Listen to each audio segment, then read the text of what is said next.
Today, I want to show you what a typical weekend looks like for a normal Vietnamese.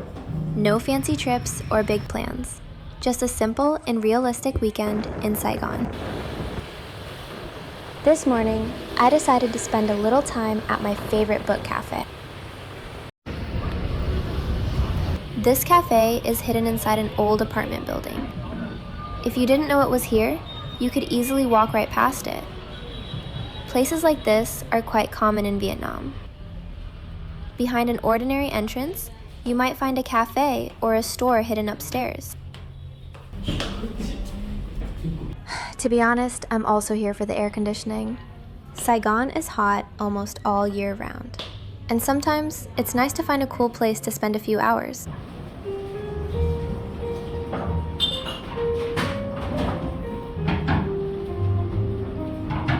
Most days, I wear office clothes, so this feels like a good chance to wear my favorite dress.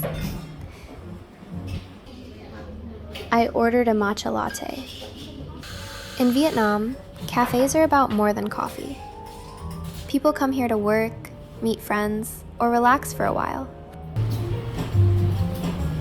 What I love most about this place is its collection of books. There are books everywhere, covering all kinds of topics. I've always enjoyed reading, but these days, I don't have as much time for it. Because of that, I rarely buy books anymore. Instead, I come here, pick up something that catches my attention, and spend a little time with it. Sometimes, I discover a memoir with a story that stays in my mind long after I leave. Sometimes, I learn a new perspective, or a small soft skill that I can actually apply at work. I may not have enough time to finish an entire book, but I'm always happy when I can take one good idea home with me. And honestly, that already feels worthwhile. The quiet morning didn't last very long. I headed home and got back to work. I still have a few things to finish before Monday. And this morning my manager called about an urgent request. Officially, the weekend is for resting, but in reality, people often stay connected to work. There have been times when my team stayed up until 3 a.m. for several days in a row to finish an urgent report. I've seen colleagues struggle with burnout and seek professional help for stress. But it's not easy to quit. The job market is tough right now. A lot of people are looking for work, but there aren't enough openings. For many young people here, that's just the reality of modern working life. With work out of the way, it was finally time for a small reward. My family sent me a durian a few days ago. I think this is a very Vietnamese thing. Even after you move away from home, your family somehow keeps sending food whenever they can. It feels valuable in a different way, because every package carries a little piece of home. Would you like to try some? The texture is soft and creamy, and this one is really good. Sweet, fragrant, and perfectly ripe. One of the snacks I still enjoy as an adult is rice paper. Today, I'm visiting a shop that sells snacks and dried foods. You'll find all kinds of treats here, from candies and dried fruits, to different varieties of rice paper and other local snacks. Most of them are very affordable. This is one reason they're very popular with young people. Many visitors to Saigon also take these snacks home as gifts. They're easy to pack and uniquely Vietnamese. Every time I come here, I'm impressed by how much they manage to fit into such a small space. Snacks are displayed everywhere, on shelves, on the walls, and even hanging from the ceiling. I enjoy taking my time and seeing if there are any new products I haven't tried before. Looking around almost feels like a treasure hunt.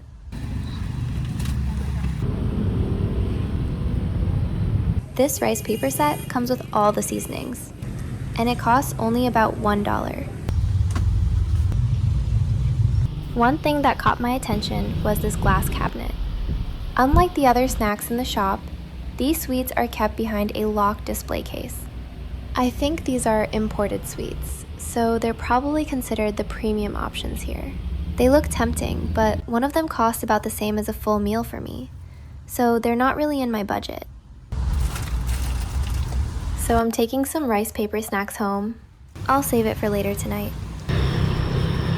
Near the snack shop, there's a small grocery store on a boat. The owner brings the boat here from another province, about 60 miles from Saigon, and sells fresh produce directly from the boat. They have all kinds of things, including coconuts, eggs, vegetables, and fruit. I like buying produce from places like this. It feels a little closer to the countryside, and the prices are usually a bit lower too. Today is especially hot, so I decide to get a coconut.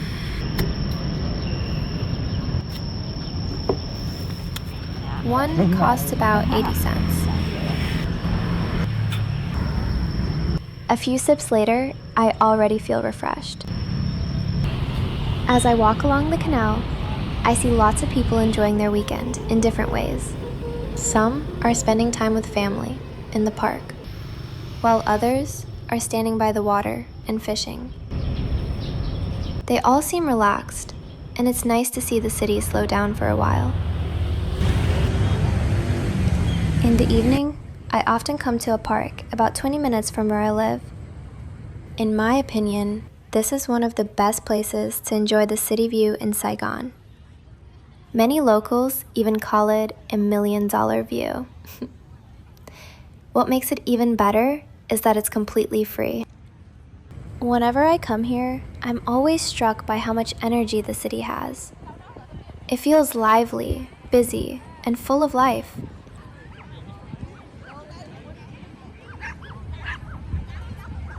Many people stop by a convenience store first to buy some snacks and drinks, then spend a few hours sitting by the river and watching the city light up. As I walk along the river, I can see boats slowly passing by. I'm curious about them, but the tickets are a bit pricey for me, so I've never actually been on one. I'm happy watching them pass by from the riverbank. Across the river, you can see some of the most expensive apartment buildings in Ho Chi Minh City. They sit in one of the most desirable locations in the city, right next to the river with incredible views of the city. Many apartments here are worth several million US. For most people in Vietnam, homes at this price level are difficult to imagine. An average office worker would likely spend a lifetime working and still be far from owning an apartment like this. What I find interesting is the contrast.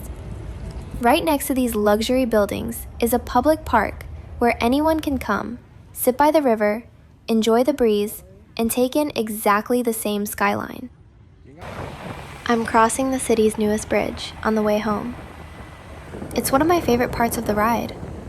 The view is so beautiful, and seeing the city grow so quickly always makes me feel hopeful about the future. Back at home, it's finally time for the rice paper I bought earlier. Inside, there's rice paper, tamarind sauce, dried shrimp, butter, fried shallots, and a seasoning mix. This whole set costs $1. For anyone who isn't familiar with it, rice paper is made from rice and dried into thin sheets. The only thing I need to do is put everything together myself. I've been eating snacks like this since I was a student, and every now and then, I still crave them. They're affordable, and my wallet likes them almost as much as I do. I roll everything together and serve it with a little tamarind sauce on the side. What do you think? Does it look appetizing? The rice paper is chewy, the butter adds richness, and the dried shrimp and seasoning bring a savory flavor, and a slight sour from the tamarind sauce. Everything comes together really well.